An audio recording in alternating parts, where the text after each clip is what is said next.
Good morning बच्चों, मैं doctor शिखा तिवारी पंडित सत्य प्रसाद त्रिवेदी महाविद्यालय रमईपुर कानपुर से ऑनलाइन पढ़ाई में आपका स्वागत करती हूँ। मैं आज आपको दिए द्वितीय वर्ष द्वितीय प्रश्न पत्र हिंदी कथा साहित्य के अंतर्गत गुंडा कहानी, जो कि जयशंकर प्रसाद जी द्वारा लिखित है। तो बच्चों, गुंडा कहानी के विषय में संक्षेप में जानने से पहले हम जयशंकर प्रसाद जी के बारे में जानेंगे कि जयशंकर प्रसाद जी ने हिंदी कहानी क्षेत्र में क्या योगदान दिया है, उनके द्वारा लिखी गई क्या कृतियां हैं, उनका जन्म कहाँ हुआ, उनकी मृत्यु कहाँ पर हुई, इन सब के बारे में आज हम जानेंगे। बच्चों, मैं प्रत्येक वीडियो में बता देती हूँ कि जो भी बात कोई भी टीचर आपको पढ़ाता है तो आप उसकी बात को बहुत ध्यान से सुनें। प्रत्येक बात में एक न एक क्वेश्चन छुपा हुआ होता है और वो क्वेश्चन का उत्तर छोटा सा ही होता है, लेकिन वो आपके बहुविकल्पी प्रश्न के लिए बहुत महत्वपूर्ण होता है। तो आप उसको ध्यान से सुनिए और समझिएगा। तो सबसे पहले चलते हैं हम जयशंकर प्रसाद जी की ओर। तो जयशंकर प्रसाद जी का जो जन्म हुआ था 30 जनवरी 1889 में हुआ था और इनके जन्म स्थान का नाम वाराणसी, जो कि उत्तर प्रदेश में है। आपके पिता देवी प्रसाद साहू जी थे। आपने अंग्रेजी, फारसी, उर्दू, हिंदी व संस्कृत का स्वाध्याय घर पर ही किया। कवि, उपन्यासकार, नाटककार, कहानीकार के क्षेत्र में आपने अपना योगदान दिया। आपकी जो मुख्य रचनाएं हैं उनमें से चित्राधार, कामायनी, आंसू, लहर, झरना, एक घूंट, अजातशत्रु, ध्रुव स्वामिनी, स्कंदगुप्त, चंद्रगुप्त, तितली, कंकाल, इरावती, ग्राम, जो कि जयशंकर प्रसाद जी की पहली कहानी है, छाया, प्रतिध्वनि, आकाशदीप, आंधी एवं इंद्रजाल जयशंकर प्रसाद जी के कहानी संग्रह है। शालवती इनकी अंतिम कहानी है। कवि ने अपनी लेखन विधा में कविता, उपन्यास, कहानी, नाटक और निबंध लिखे। आप छायावादी काव्य धारा के प्रवर्तक भी माने जाते हैं और आपकी जो मृत्यु हुई वो 15 नवंबर सन 1937 में वाराणसी, उत्तर प्रदेश में हुई। तो बच्चों, ये थी संक्षेप में जयशंकर प्रसाद जी की जानकारी।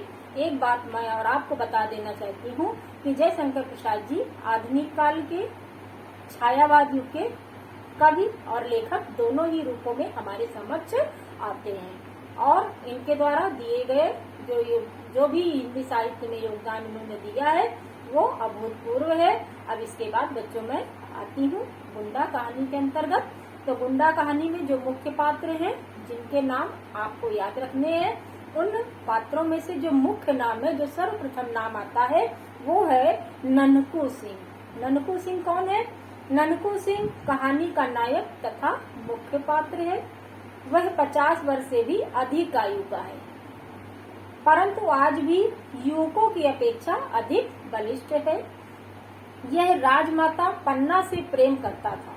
किसी मानसिक चोट से घायल होकर एक प्रतिष्ठित जमींदार का पुत्र होने पर भी ननकू सिंह गुंडा बन गया था। उसके बाद नाम आता है राजमाता पन्ना जी का।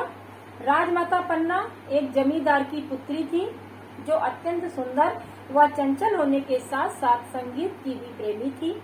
महाराजा बलवंत सिंह उससे बलपूर्वक विवाह कर लेता है। राजा चेत सिंह राजमाता पन्ना का पुत्र है तथा काशी का राजा है।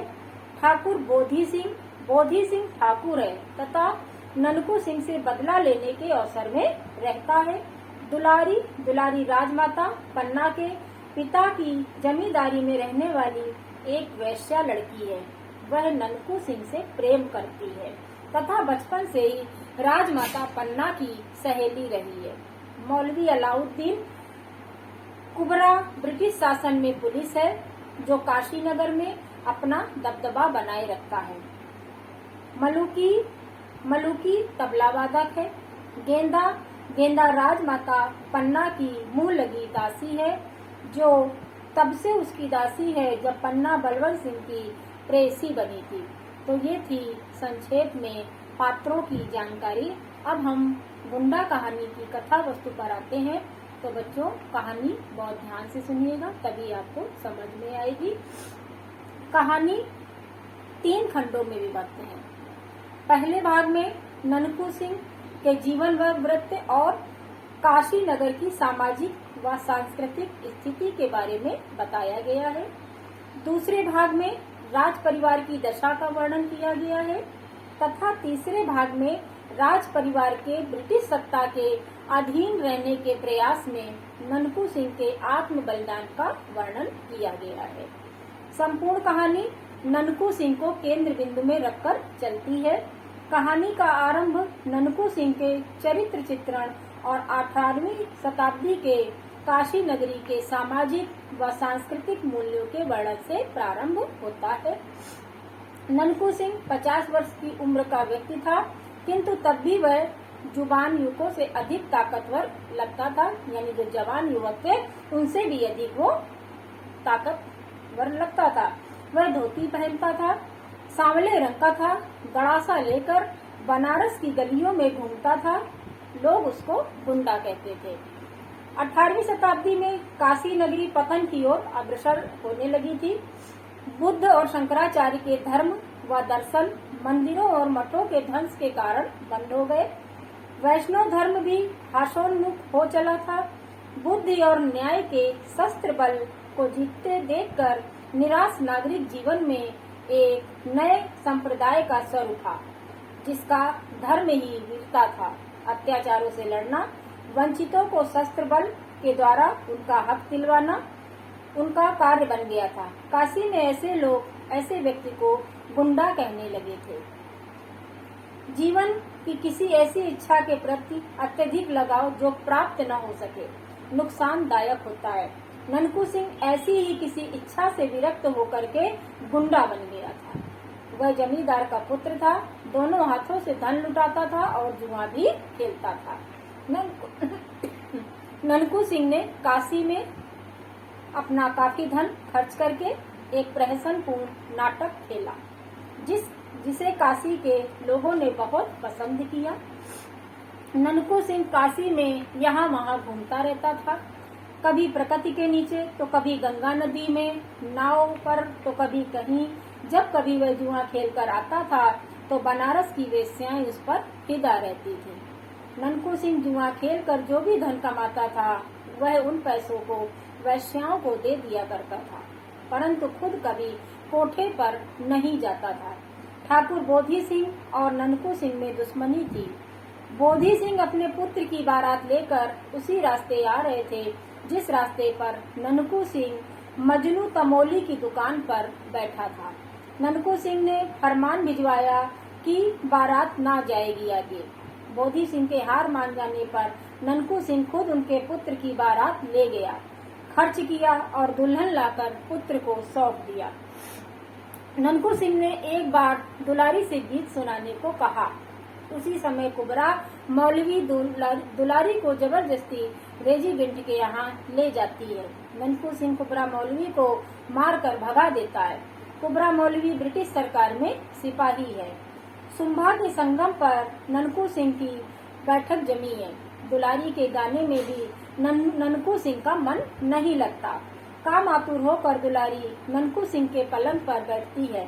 बातचीत होने पर उसे पता चलता है कि पन्ना को तिलंगों की कंपनी ने कैद कर लिया है। वह पन्ना को बचाने के लिए चल देता है। 16 अगस्त सन 1881 को काशी नगरी अस्थिर हो रही थी। राजा चेत सिंह को पकड़ लिया गया था। ननकू सिंह कोतवाल हिम्मत सिंह से पकड़े गए लोगों को छोड़ने के लिए कहता है, पर वहां ननकू सिंह को ही पकड़ने का उपक्रम होने लगता है। ननकू सिंह समय न मिलने की स्थिति में कुछ साथियों को लेकर शिवालय घाट की ओर चल देता है। उसके साथी फाटक पर ही उपद्रव करते हैं और खुद नाव से शिवालय घाट की खिड़की में प्रवेश कर जाता है। ननकू सिंह को देखकर मनियार सिंह परिचय पूछते हैं। ननकू सिंह अपने आप को राज परिवार का बिना दाम का सेवक बताता है। राजमाता पन्ना ननकू सिंह को पहचान लेती हैं। ननकू सिंह राजमाता पन्ना और उनके पुत्र को सुरक्षित नाव में बैठाकर भेज देता है और खुद तिलंगे का सामना करता हुआ अपने प्राणों को बलिदान में दे देता है। बीते वर्षों में एक बार ननकू सिंह ने राजमाता पन्ना को हाथी से भी बचाया था। तब दोनों में प्रेम का अंकुर फूटा था, किंतु राजा बलवंत सिंह ने पन्ना से बलपूर्वक विवाह कर लिया था। प्रेम की यही टेस ननकू को जीवन के प्रति कठोर बना देती है और उसका विश्वास भौतिक दुनिया के ऐशो आराम से उठ जाता है। तो बच्चों, ये गुंडा कहानी यहीं पे समाप्त होती है। इस कहानी का जो मुख्य उद्देश्य है, इस कहानी में राष्ट्रीय आंदोलन की गूंज सुनाई देती है। देसी सामंतों की मनमानी, अंग्रेजों की विस्तारवादी नीति के बीच आम आदमी की दयनीय स्थिति और काशी के शीर्षस्थ वर्ग की कायरता स्पष्ट रूप से दिखाई पड़ती है। प्रसाद जी ने इस कहानी में अतीत के माध्यम से वर्तमान समस्या की ओर ध्यान आकृष्ट किया है। अतः इस कहानी में प्रसाद राष्ट्रीय आंदोलन की विफलता के उन बिंदुओं की ओर संकेत करते हैं जिनमें पराधीनता के बीच छिपे हुए हैं। शीर्षस्थ वर्ग की चुप्पी, उनकी गद्दारी और सुविधा परस्ती का परिणाम लंबी पराधीनता के रूप में आम आदमी को भुगतना पड़ता है। दूसरी ओर ननकू सिंह द्वारा उच्च आदर्श प्रेम को स्थापित करना सराहनीय है, क्योंकि प्रसाद की दृष्टि में प्रेम कोरी भावना नहीं है, कर्तव्य भी है। वह देह में नहीं, आत्मा में स्थित होता है। यही इस कहानी का मूल उद्देश्य है। अतः कहा जा सकता है, प्रसाद की कहानी कला की दृष्टि से सर्वोत्कृष्ट कहानियों में से एक है, जिसे प्रेम की अद्भुत शक्ति को उजागर करके कथानायक को गुंडा रूप में चित्रित कर उसे सामाजिक सरोकारों से अभिभूत किया गया है। बच्चों, आज के लिए बस इतना ही। धन्यवाद।